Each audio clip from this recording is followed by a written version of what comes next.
All right. This should be working now. And oh my goodness, what a challenge filming this presentation has been. It's now Sunday night, 5 days after 6 days after I originally filmed this. But through many technical difficulties, I struggled to get it to you guys, and I apologize for that. But fifth time's the charm, isn't that what they say? So here goes another painful run through this very short but hopefully very informative presentation. So today we're going to be talking about poisons. So what classifies as a poison? So a poison is any substance that impairs health when it comes into contact with the body. So this could be a substance, liquid or gas, solid, liquid or gas. And today we're going to be talking about the different forms of poisons, how they can be absorbed, inhaled, or ingested by your body, and what to do about them. So we're starting with ingested poisons. So examples of ingested poisons are drugs, toxic plants, or contaminated food, along with some others. Now, the signs and symptoms. So you can read there. There's a ton of signs and symptoms for this, but these are just a few of what you could have, and it's also very unpredictable. So that is why the treatment for this is so important, and that is to call poison control. The reason the treatment for this is so important is because without calling poison control, it is very hard to determine what course of action to take simply based on your symptoms without knowing the poison, because there are so many different symptoms that it can show.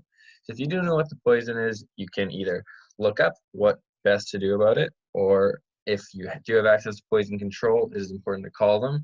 Now, I did research for quite a while what number to call in Bali, and I was unable to find it.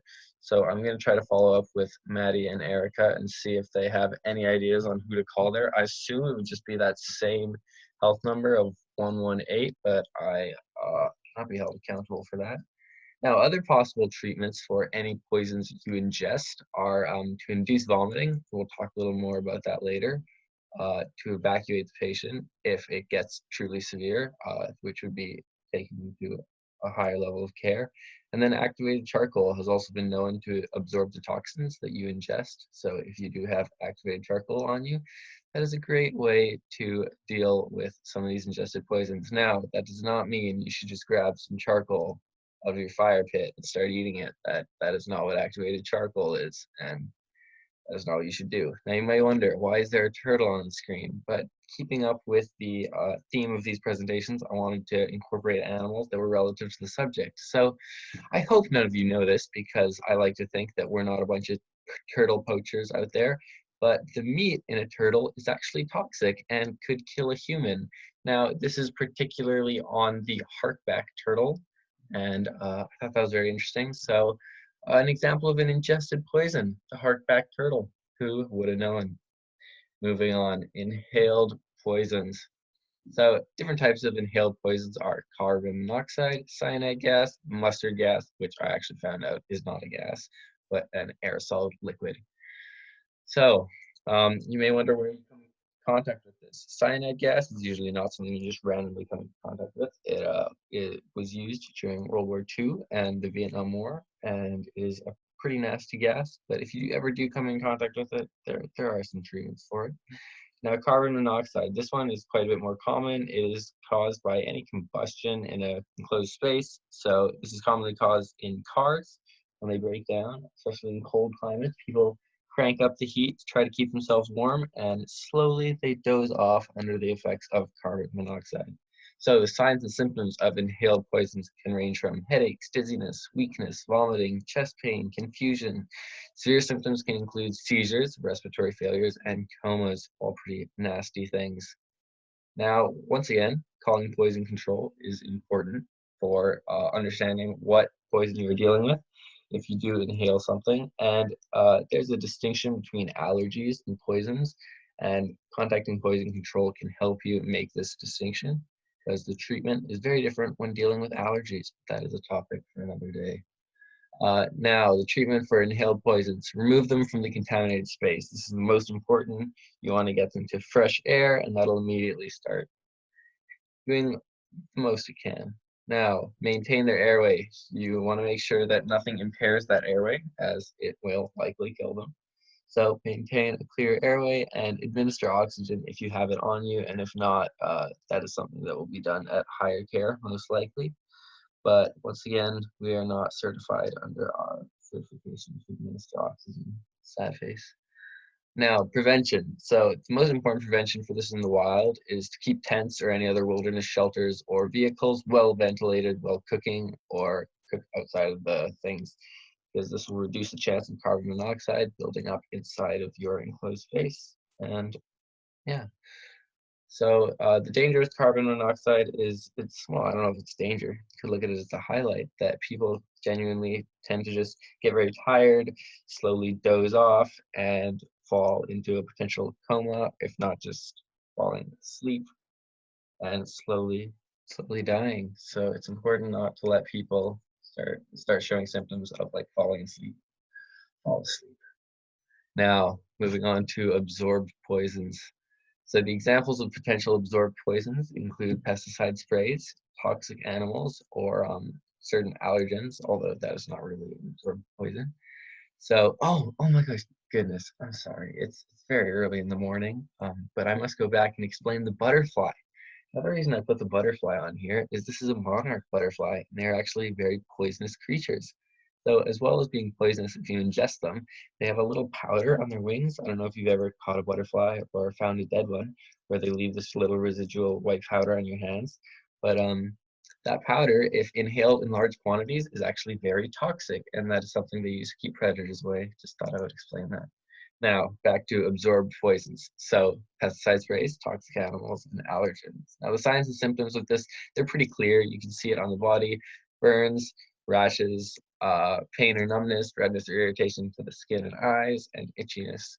Now, it's usually pretty clear where absorbed poisons come from, as you can see like what gave it to you. But if unsure, it is still important to always call poison control.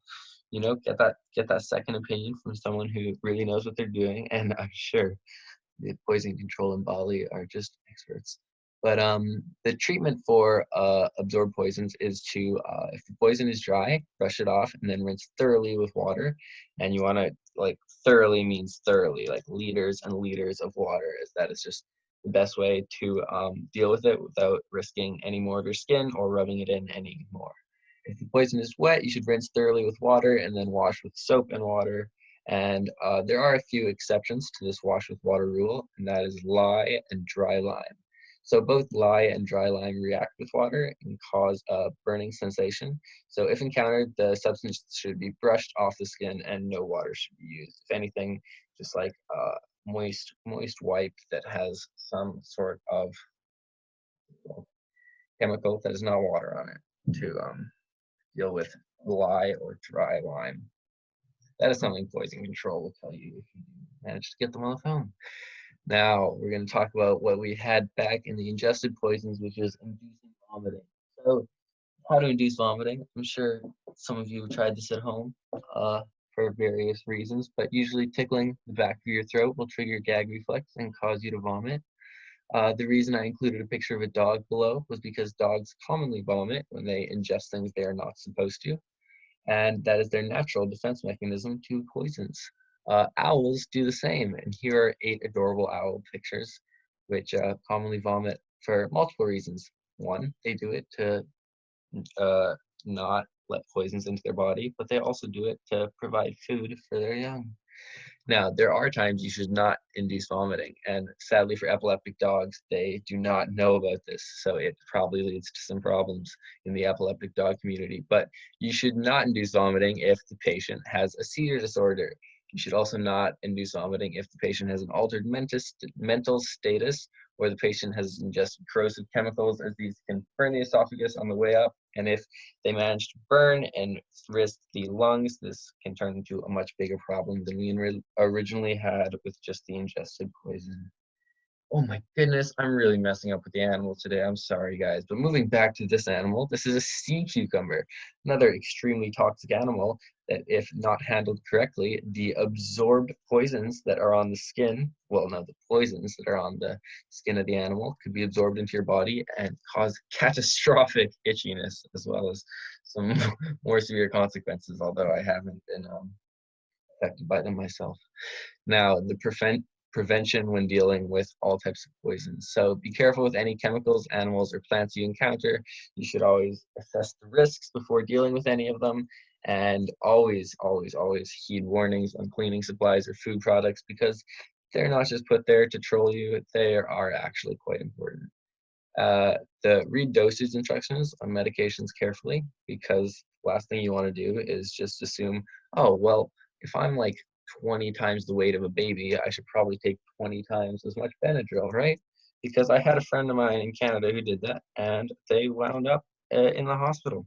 Not a very wise thing to do. Have detectors for potential threats such as carbon monoxide.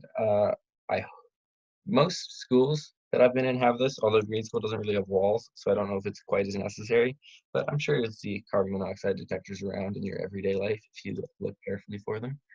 Now, these are some symbols you may encounter when dealing with different poisons, and these symbols all pretty much mean be careful, be prepared, and I'll try to find a poison control number. I don't know when this presentation will be going up, but I might have it by then, and if not, I'll work hard to find that. Sorry there was so much writing in this presentation. I just wanted to include everything so you could rewind and look over any part that I did not go over thoroughly. And as for my face not being on the video, I recorded this so many times that I just gave up with all the complicated bits and went back to the basics, because after you spend like 8 hours trying to upload files over the course of a week, just your mind starts to melt. So I'm very sorry. Anyway, I hope this presentation was informative.